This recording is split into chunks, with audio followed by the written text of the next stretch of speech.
પડેલી આ આફતો જેવી કે પૂર, અતિવૃષ્ટિ ગંભીર બાબત ખેડૂતો માટે બની રહી કે એમના ઘરમાં ક્યારસમાં છાતીસમાં પાણી ભરાય, અમુક ઘરોમાં તો એવા છે હાલ કે રહેવાની કોઈ સ્થિતિ નથી. સામે એ ખેડૂતો માનો કે ખેતીમાં શાકભાજી છે, શેરડી છે, મુખ્યત્વે પાકમાં હાવ નિષ્ફળ ગઈ છે. કારણ કે શેરડી મૂળ સાથે ઉખાડીને નાખી દીધી છે, ખેતરો હાવ સાફ કરી નાખ્યા, શાકભાજી હાવ નિષ્ફળ થયું. હાલ આમને ખાવા માટે પણ 2 ટંકનું મળવું મુશ્કેલ છે. તો આમાં ખેડૂતોને સહાય રૂપે સરકારશ્રી કંઈક ને કંઈક ધ્યાન દોરે. આજે પરિસ્થિતિ સાહેબ ખેડૂતની એવી છે કે એનું કોઈ એ માપ જ નથી.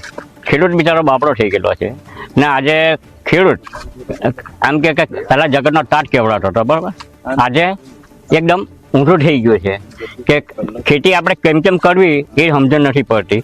ને અત્યારે અમારો પાક ઉભેલો હતો માંડવાનો, પડવાનો માંડવાનો, એ એકદમ પરિપૂર્ણ નાશ થઈ ગયો છે. નાશ તો એવો થઈ ગયો છે કે આપણે ખેતરમાં જવાનો વિચાર નહીં થાય, આપણું દિલ બળી ઉઠે કે આપણે શું કરવું. એ હિસાબે અમને તો એકદમ નાસીપાત છે ખેતીમાં અત્યારે. હા, લોન તો ખરી ને, લોન વગર તો કંઈ મેં ખાઈ નહીં. આજે એ લોન હો લીધી એ બધું ખેતીમાં કરવું પડે કામ ને કામ કરાવીએ. અને અત્યારે ઇન્કમ સારામાં સારી આવતી હતી, પણ આજે એક નવો પૈસો ઇન્કમ આવતી નથી. સૌથી વધુ પાણી જો મંગળોર તાલુકાને નુકસાન કર્યું હોય તો આ કીમ ખડીના પાણી આ 2026ની વર્ષમાં કરવામાં આવ્યું છે. કીમ નદી તો પુષ્કળ પાણી આવ્યું, પણ તેની સાથે કીમ નદીમાં સમાવેશ થતી ટોકડી ખાડી અને ભૂખી ખાડી, એમાં પણ એટલું પાણી આવવાના કારણે છે ને કાંઠાના વિસ્તારમાં આ કીમ નદીએ વિનાશ મેળવ્યો છે, એમ કહીએ તો પણ ખોટું નથી. ગ્રામ્ય કક્ષાએ પણ નુકસાન થયું છે, એનાથી વધારે નુકસાન આ ખેતીમાં થયું છે.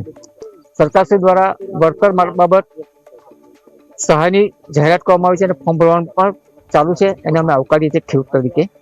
પરંતુ જે વળતરની રકમ નક્કી કરવામાં આવે છે એ આ નુકસાનના જો પ્રમાણ જોઈએ તો એના 20% પણ વળતર ચૂકવવામાં ખેડૂતોને આવતું નથી.